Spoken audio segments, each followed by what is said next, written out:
ಆತ್ಮೀಯ ವೀಕ್ಷಕ ಬಂಧುಗಳೇ, ನಾನು ನಿಮ್ಮ ಪವಿತ್ರ ಅಮೃತ ಸಿಂಚನ ಯೂಟ್ಯೂಬ್ ಚಾನಲ್ಗೆ ತಮ್ಮೆಲ್ಲರಿಗೂ ಹೃತ್ಪೂರ್ವಕ ಸ್ವಾಗತ.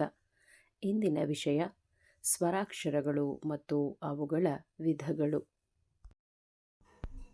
ಸ್ವರಾಕ್ಷರಗಳು ಸ್ವತಂತ್ರವಾಗಿ ಉಚ್ಚರಿಸುವ ಅಕ್ಷರಗಳಿಗೆ ಸ್ವರಾಕ್ಷರಗಳು ಎನ್ನುತ್ತೇವೆ.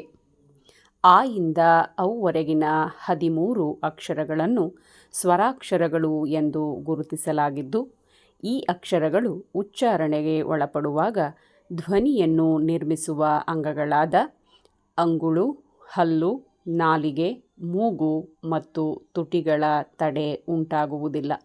ಆದುದರಿಂದಲೇ ಇವುಗಳನ್ನು ಸ್ವತಂತ್ರವಾಗಿ ಉಚ್ಚರಿಸುವ ಅಕ್ಷರಗಳು ಎನ್ನುತ್ತೇವೆ.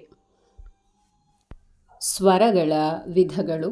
ಸ್ವರಗಳನ್ನು ಉಚ್ಚರಿಸುವಾಗ ಅವು ತೆಗೆದುಕೊಳ್ಳುವ ಸಮಯದ ಆಧಾರದ ಮೇಲೆ 3 ವಿಧಗಳಾಗಿ ವಿಭಾಗಿಸಲಾಗಿದ್ದು, ಅವುಗಳೆಂದರೆ 1 ಹ್ರಸ್ವಸ್ವರ, 2 ದೀರ್ಘಸ್ವರ, 3 ಪ್ಲುತಸ್ವರಗಳು. ಹ್ರಸ್ವಸ್ವರ. 1 ಮಾತ್ರ ಕಾಲದಲ್ಲಿ ಉಚ್ಚರಿಸುವ ಅಕ್ಷರಗಳಿಗೆ ಹ್ರಸ್ವಸ್ವರಗಳು ಎನ್ನುತ್ತೇವೆ. ಅವುಗಳೆಂದರೆ ಅ, ಇ, ಉ, ರು, ಎ ಮತ್ತು ಓ.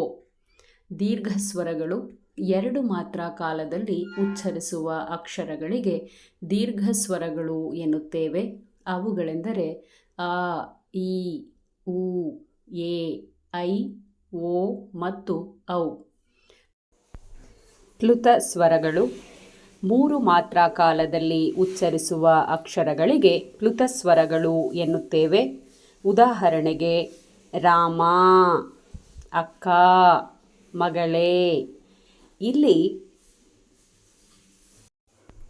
ಬಳಕೆಯಾಗಿರುವ ಕಡೆಯ ಅಕ್ಷರಗಳಲ್ಲಿನ ಸ್ವರಗಳು 3 ಮಾತ್ರ ಕಾಲದಲ್ಲಿ ಬಳಕೆಯಾಗಿರುತ್ತವೆ.